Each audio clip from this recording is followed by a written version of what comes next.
Après de nombreuses recherches, j'ai tout trouvé. Tout.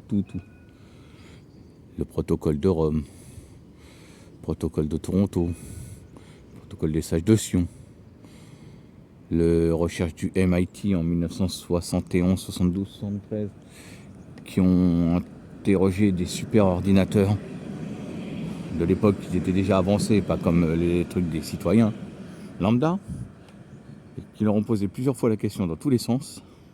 Qu'est-ce qu'il faut faire pour que la planète ne se meure pas d'ici 2030, d'ici 2100? Les ordinateurs leur ont tous répondu. La fin, c'est 2030.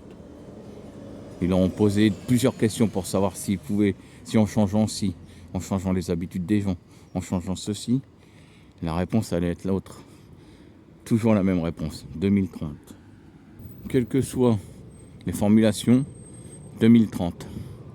Donc 2030 était déjà prévu depuis plus de 55 ans.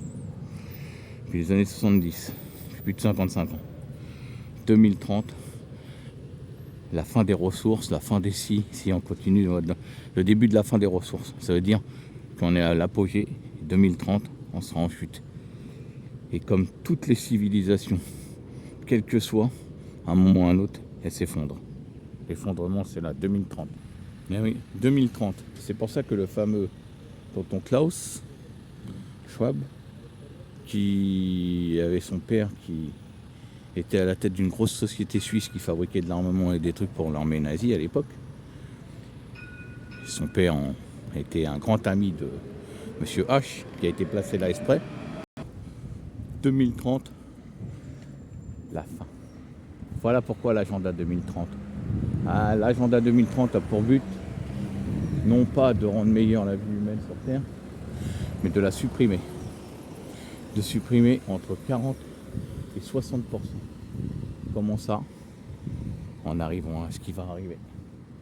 La guerre voulue par tous les pantins qui ont été mis au pouvoir dans tous les pays du monde, qui seront d'un côté et de l'autre côté. Et pendant ce temps-là, la famille R et l'autre famille R et deux, trois autres familles qui sont à l'œuvre, qui contrôlent ce monde, se feront des couilles en or massif sur le dos de millions, centaines de millions, voire milliards de morts. La future guerre qui arrive d'ici pas longtemps. Tout était prévu. Bravo à ceux qui ont cru à la politique toute leur vie comme des cons. Vous êtes trop des imbéciles.